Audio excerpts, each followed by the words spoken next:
बच्चों स्वागत है आप सभी का आपके प्यारे से यूट्यूब चैनल गौरव मिश्रा पे। बच्चों हम लोग मेथड ऑफ चार्जिंग आज पढ़ने जा रहे हैं, क्योंकि इससे पिछले वीडियो में हमने आपको बता दिया किसी बॉडी पे हम चार्ज कैसे डेवलप कर सकते हैं, चार्ज की प्रॉपर्टी क्या है, मतलब ये क्वांटाइज्ड होता है, चार्ज कंजर्व होता है आइसोलेटेड बॉडी पे, ये सब बातें हम पिछले अपने वीडियो में कर चुके हैं। तो यहाँ पे हम लोग चार्जिंग के मेथड को डिस्कस करने जा रहे हैं। तो बच्चों किसी बॉडी पे चार्ज कैसे डेवलप हो सकता है, सोचो। हमने आपको बताया कि भाई बॉडी पे चार्ज दो ही तरीके का डेवलप होता है किसी बॉडी पे, ठीक है। या तो हम किसी बॉडी पे पॉजिटिव चार्ज डेवलप कर सकते हैं या किसी बॉडी पे हम निगेटिव चार्ज डेवलप कर सकते हैं। पॉजिटिव चार्ज डेवलप करने के लिए हमको क्या करना पड़ता है, हमको पता है ना कि नॉर्मली कोई भी ऑब्जेक्ट है वो न्यूट्रल है, जैसे पेन है न्यूट्रल है, कोई कंडक्टर है वो न्यूट्रल है। अगर हमको उस पर पॉजिटिव चार्ज डेवलप करना है तो उसके कुछ इलेक्ट्रॉनों को बाहर निकालना पड़ेगा। मतलब इस कंडक्टर में, अगर कोई भी कंडक्टर है उसमें अगर इलेक्ट्रॉनों की डिफिशियंसी कर दी जाए, क्या कर दी जाए बच्चों, ये कर दी जाए डिफिशियंसी, ठीक है, तो वो बॉडी जो होती है वो पॉजिटिव चार्ज हो जाती है। तो डिफिशियंसी ऑफ इलेक्ट्रॉन बताता है कि बॉडी कैसी है, पॉजिटिव चार्ज है। और बच्चों निगेटिव चार्ज के लिए हम लोग क्या करते हैं, अगर किसी बॉडी पे एक्सेस नंबर ऑफ इलेक्ट्रॉन हो जाए, ठीक है, इलेक्ट्रॉन ज्यादा कर दिए जाए, ठीक है, मान लीजिए न्यूट्रल है और इस पे कहीं से ला के इलेक्ट्रॉन ढेर सारे डाल दो, तो इलेक्ट्रॉन पे कैसा चार्ज होता है, निगेटिव, तो वो इसको क्या करेंगे, निगेटिव चार्ज कर देंगे। क्यों, नॉर्मल तो कोई भी ऑब्जेक्ट क्या है, न्यूट्रल है, क्यों, क्योंकि उस पर जितने इलेक्ट्रॉन है उतने ही प्रोटॉन है ना। इस तरीके से होता है। बट चार्ज को अगर डेवलप करना है तो हम इलेक्ट्रॉनों को इधर उधर ट्रांसफर करके चार्ज को डेवलप कर सकते हैं। अब बात आती है कि बच्चों ये चार्ज कैसे कैसे डेवलप हो सकता है।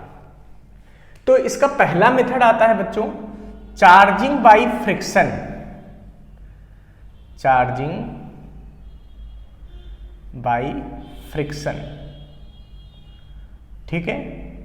अच्छा, तो देखिए बच्चों फ्रिक्शन की हेल्प से भी हम किसी बॉडी को चार्ज कर सकते हैं। कैसे, ये देखा गया कि अगर दो ऑब्जेक्ट हैं, ठीक है, दो अलग अलग ऑब्जेक्ट हैं, उनको आपस में रब करते हैं तो उनके रबिंग से भी इलेक्ट्रॉन ट्रांसफर हो जाते हैं, क्योंकि इलेक्ट्रॉन को ट्रांसफर होने के लिए बेसिकली चाहिए क्या, एनर्जी चाहिए।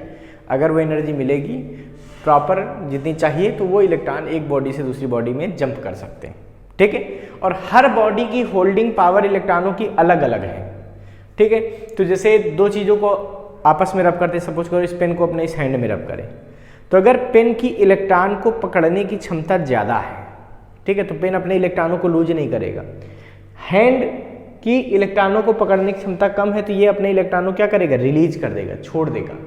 और वो इलेक्ट्रॉन रब करने से भाई एनर्जी यहाँ डेवलप हुई, उस एनर्जी की वजह से हैंड के इलेक्ट्रॉन आ जाएंगे कहाँ, पेन में। तो जिसकी इलेक्ट्रॉनों की होल्डिंग पावर ज़्यादा है वो बॉडी कैसी हो जाएगी, निगेटिव चार्ज। जो इलेक्ट्रॉनों को कम पकड़ सकता था, इलेक्ट्रॉनों को पकड़ने की उसकी पावर कम थी, वो क्या हो जाएगी, पॉजिटिव चार्ज हो जाएगी। ऐसे समझो। तो होता क्या है, ये देखा गया कि अगर हम एक ग्लास रॉड ले लें, क्या ले लें, ग्लास रॉड, और इसको हम बच्चों एक सिल्क क्लॉथ में रब कर दें। किस पे रब करना है, सिल्क क्लॉथ,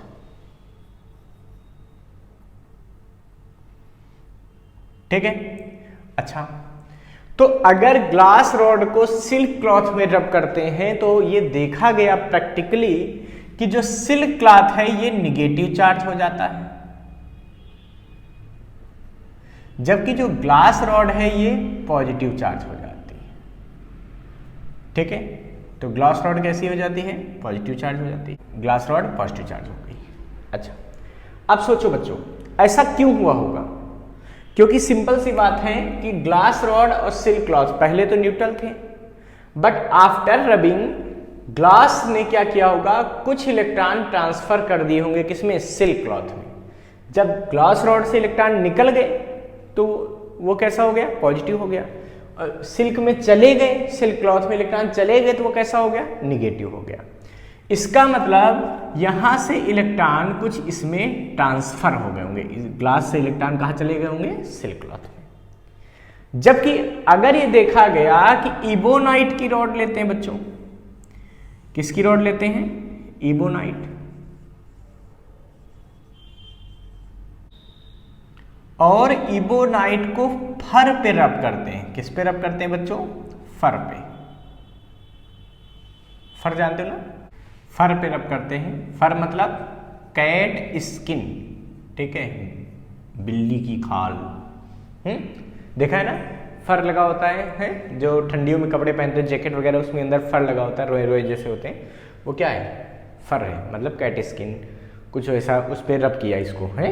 तो जब इबोनाइट को कैट स्किन पे रब करते हैं तो ये देखा गया कि इबोनाइट की रॉड पे निगेटिव चार्ज डेवलप हो जाता है, जबकि फर पे पॉजिटिव चार्ज डेवलप हो जाता है। इससे क्या पता चला कि इबोनाइट ने कुछ इलेक्ट्रॉन कैप्चर कर लिए होंगे। किससे? फर से। मतलब फर ने अपने एक्स्ट्रा इलेक्ट्रॉन दे दिए होंगे, क्योंकि नॉर्मली तो पहले तो दोनों क्या थे? न्यूट्रल थे।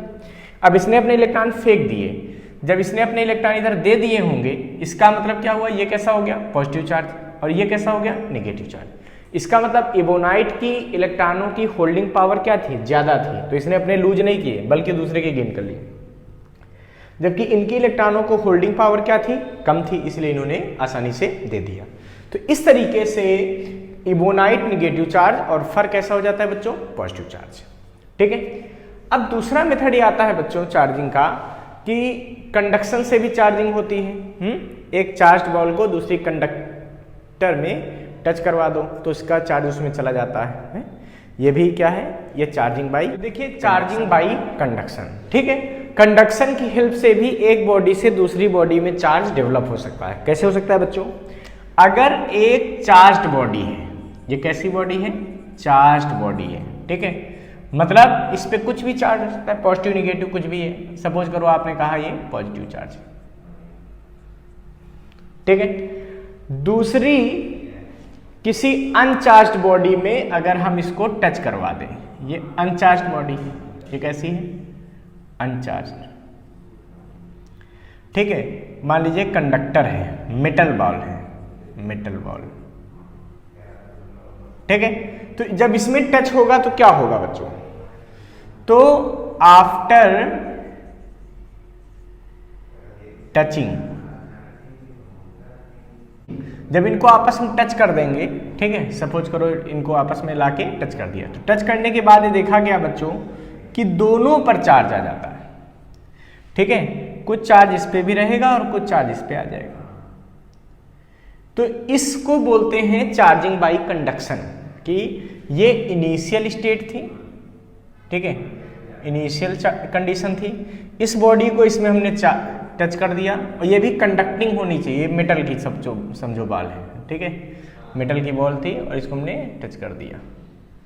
तो ये है ड्यूरिंग टचिंग। तो जब टच करेंगे तो क्या होगा? ये चार्ज जो इस पे था वो थोड़ा थोड़ा इस पे ट्रांसफर होने लगेगा और थोड़ी देर के बाद क्या होगा कि जब हम उनको अलग अलग करेंगे तो दोनों पर थोड़ा थोड़ा चार्ज आ जाएगा। ठीक है। अब किस पे कितना चार्ज आएगा ये उनके शेप पर डिपेंड करेगा। ये किस पे डिपेंड करेगा? शेप पे। अच्छा, वो पोटेंशियल से रिलेटेड होता है जो कि हमको कैपेसिटर वाले चैप्टर में पूरा पढ़ना है कि कितना चार्ज इसका जाएगा, वो एक अलग बात है। बट पहले चैप्टर में आपको एक कॉन्सेप्ट यूज करना है जो कि आपको पता होना चाहिए कि अगर दोनों बॉल आइडेंटिकल है तो टच होने के बाद दोनों पे इक्वल चार्ज जाएगा। ठीक है। तो यहां लिख देंगे क्या? After touching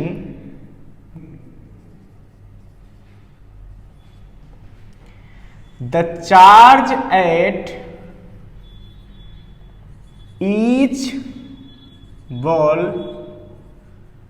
will be same if both are identical, मतलब दोनों का शेप सेम हो, दोनों की रेडियस सेम हो।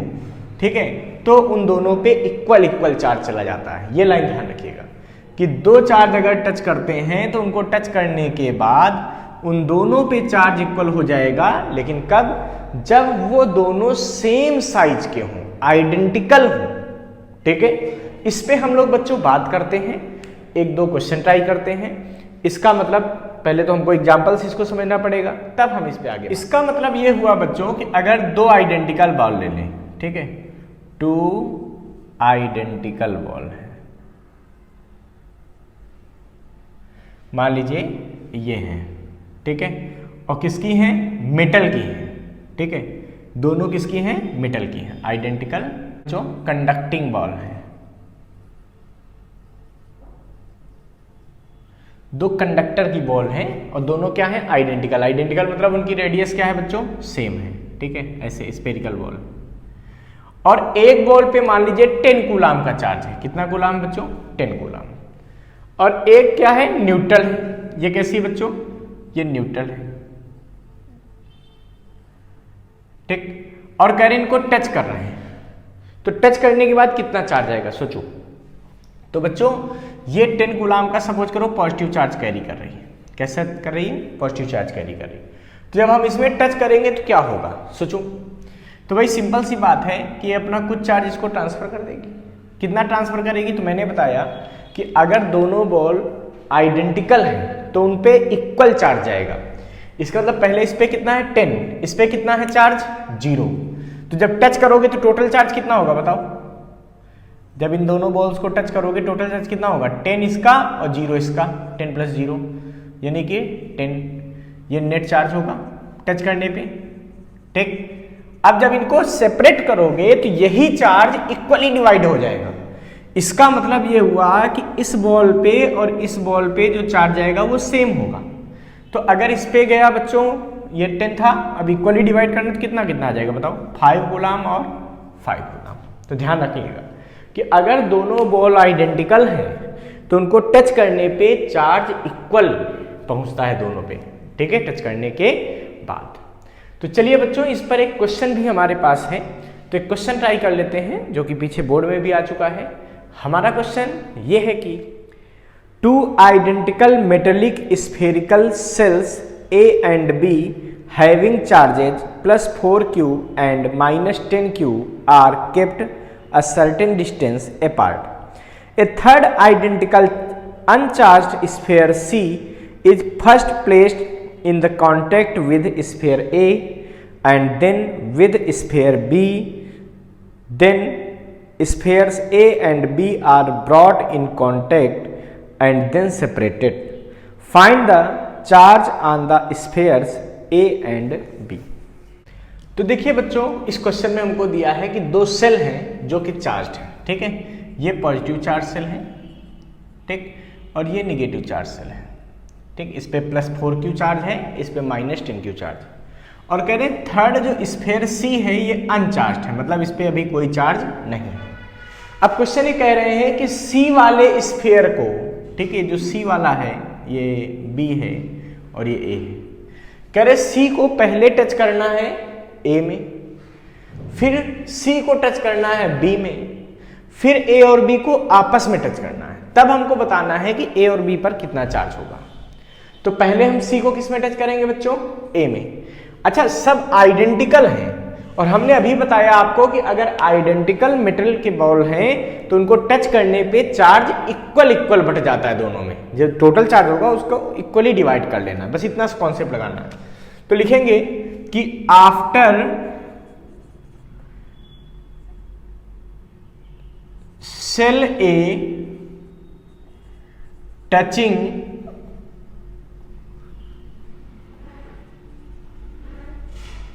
विद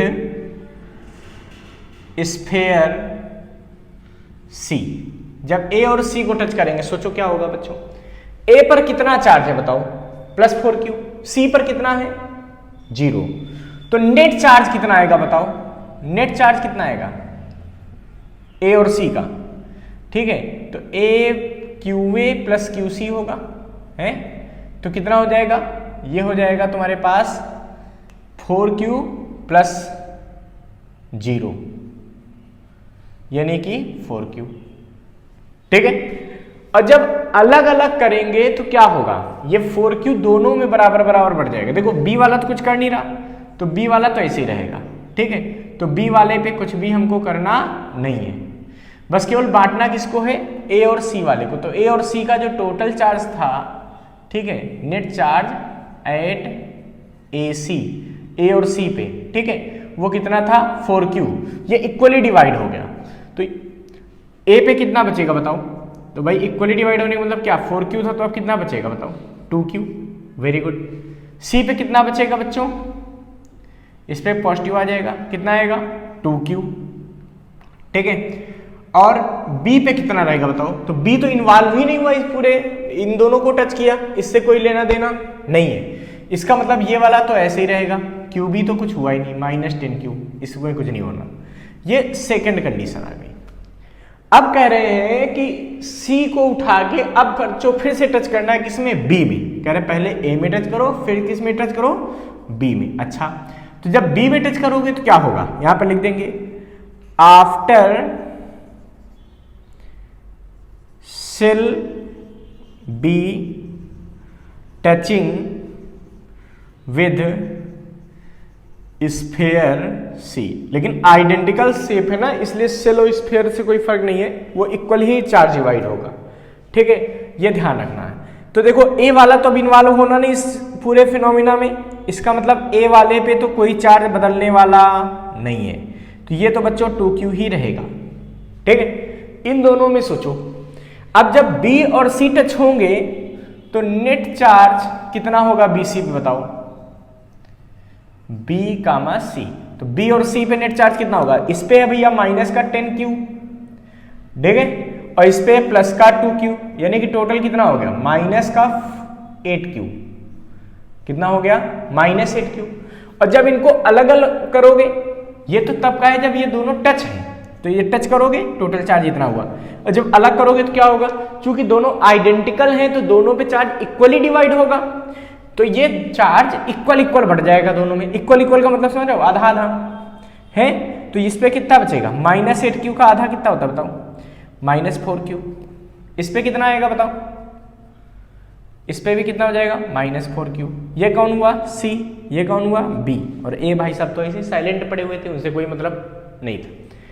अब कह रहे हैं कि पहले C को A में टच करो, ये हो गया, फिर C को B में टच करो, ये हो गया। अब कह रहे हैं A और B को आपस में टच करो, तब बताना है कि A और B पे कितना चार्ज होगा। यहां पर लिख देंगे क्या? After cell A touching with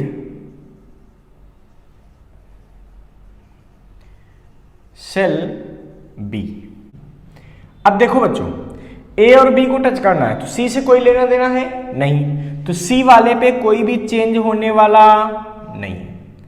अब क्या होगा? A और B को टच कर रहे हैं, देखो ध्यान से, जब टच करोगे उस समय की बात करो, ठीक है, तो net charge at A and B कितना होगा बताओ? A और B पे नेट चार्ज कितना होगा? +2q -4q, +2q और -4q, यानी कितना हो गया भाई? ये हो गया -2q। कितना हो गया? -2q।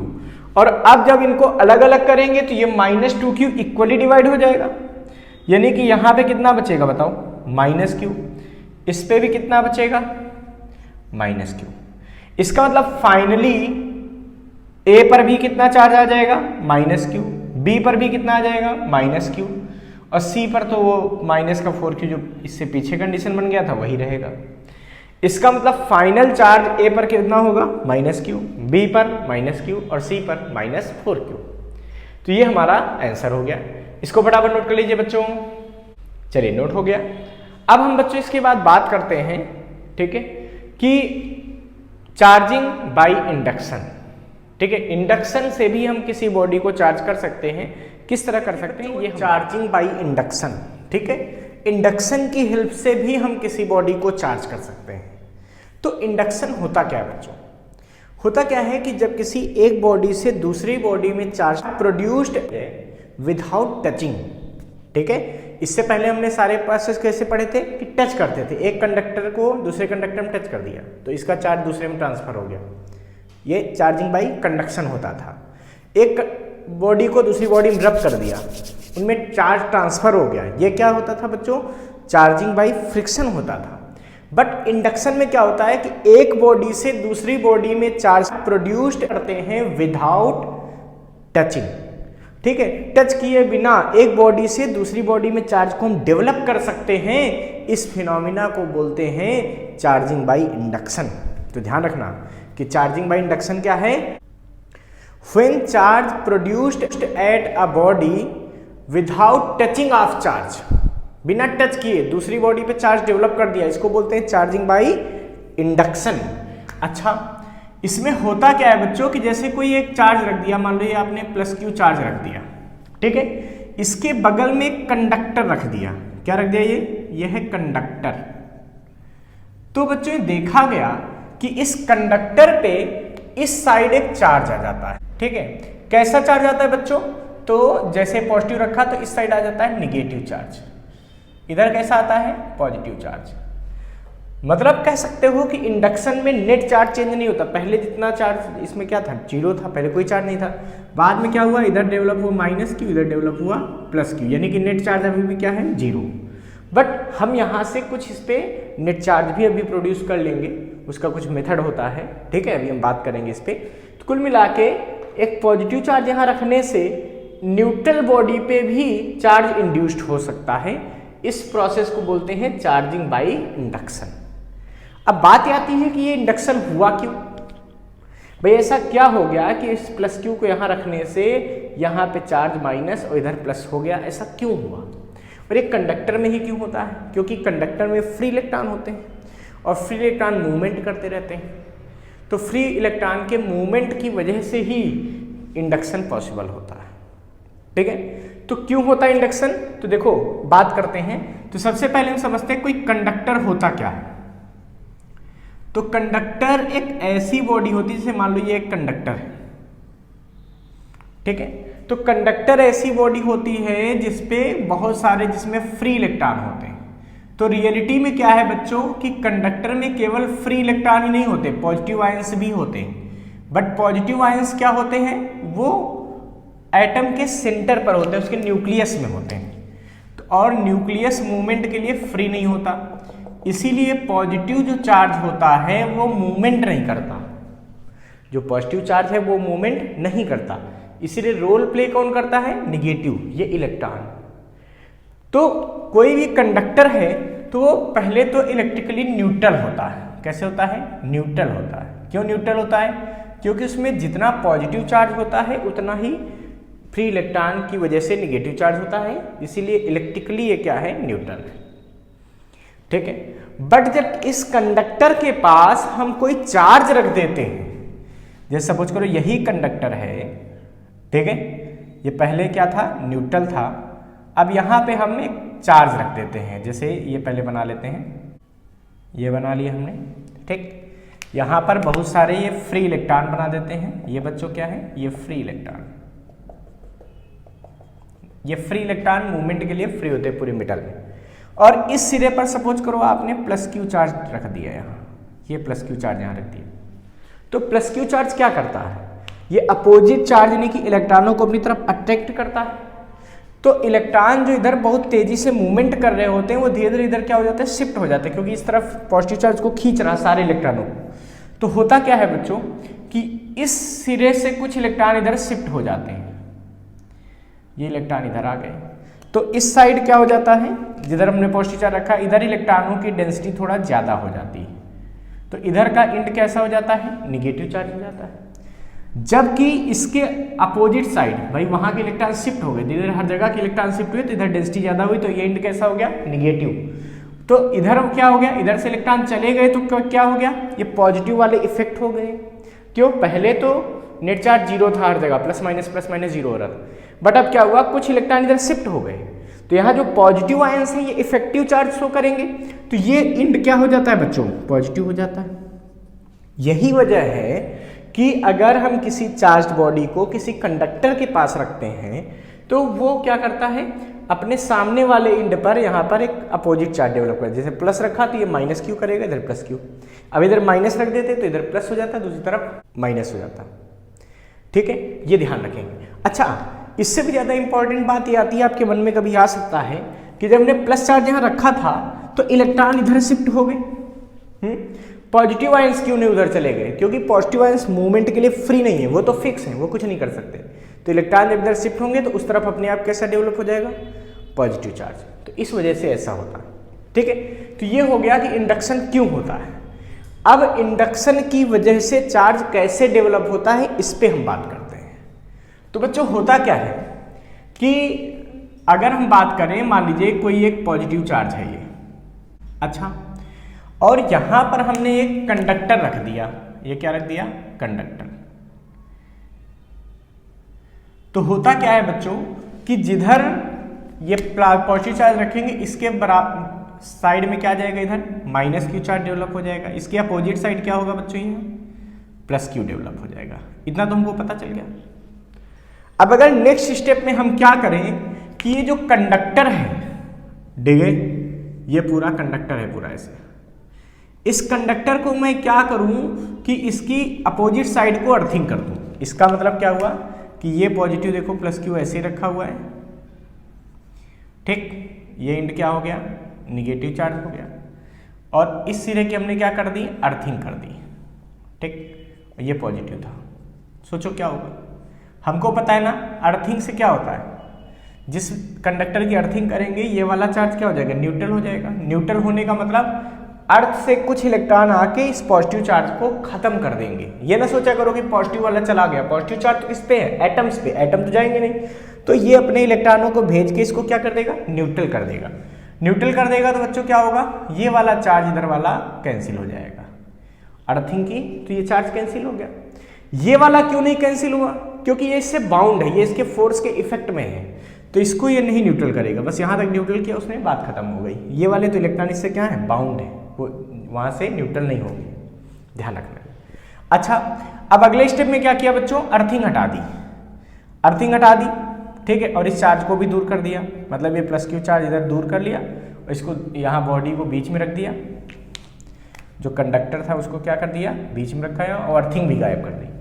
तो सोचो अब ये जो निगेटिव चार्ज इस किनारे पर था ये क्या हो जाएगा? ये पूरे में फैल जाएगा। तो जो निगेटिव चार्ज था वो पूरे में फैल जाएगा। इसका मतलब ये बॉडी कैसी चार्ज हो गई? ये निगेटिव चार्ज हो गई। ये बॉडी कैसी चार्ज हो गई बच्चों? निगेटिव चार्ज हो गई, ठीक है।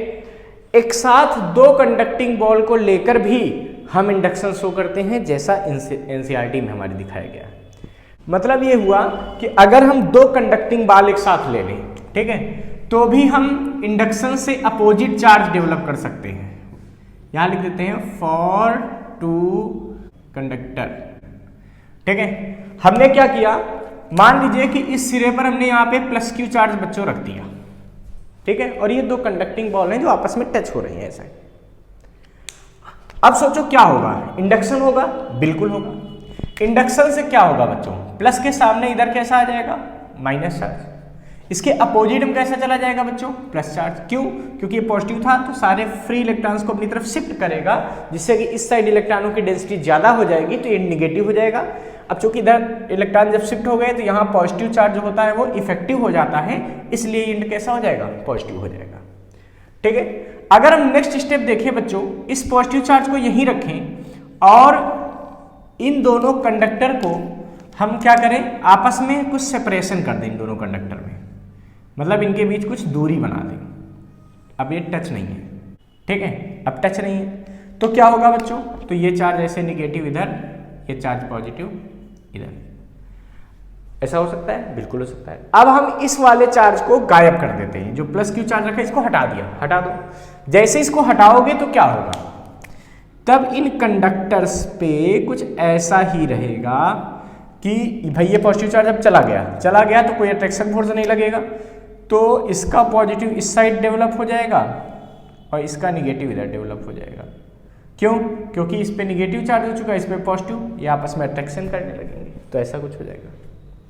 अब अगर इनको भी कुछ दूर कर दिया जाए आपस में, इतना दूर कर दिया जाए कि इनमें आपस में कोई फोर्स इफेक्टिव ना लगे, मतलब बहुत ज्यादा दूर कर दिया ऐसा, तो क्या होगा बच्चों? ये निगेटिव चार्ज इस पूरे कंडक्टर पर फैल जाएगा और ये निगेटिव चार्ज इधर फैल जाएगा। तो कुल मिला के अब क्या हो गया कि एक बॉडी कैसी चार्ज हो गई? पॉजिटिव चार्ज हो गई, और एक बॉडी कैसी चार्ज हो गई? निगेटिव चार्ज हो गई। तो इस तरीके से भी हम इंडक्शन की हेल्प से एक बॉडी से दूसरी बॉडी में चार्ज ट्रांसफर कर सकते हैं। बट ध्यान रखना कि चार्ज ट्रांसफर इंडक्शन से तभी होता है जब सामने वाली बॉडी कैसी हो? कंडक्टर। कंडक्टर में ही इंडक्शन हो सकता है, ठीक है। और इंडक्शन एक ऐसा प्रोसेस है जिसमें हम चार्ज डेवलप कर सकते हैं किसी बॉडी पर विदाउट टचिंग टू बॉल्स या विदाउट कांटेक्ट। ठीक है, कांटेक्ट नहीं करेंगे, ऐसे ही चार्ज को ट्रांसफर कर देंगे। यहां तक बच्चों बात हो गई है। अब हम लोग अपनी नेक्स्ट क्लास में कूलॉम्स लॉ पढ़ने वाले हैं, तो तैयार हो जाइए। अब न्यूमेरिकल वाले टॉपिक शुरू होंगे, तो be ready for Coulomb's law. Thank you.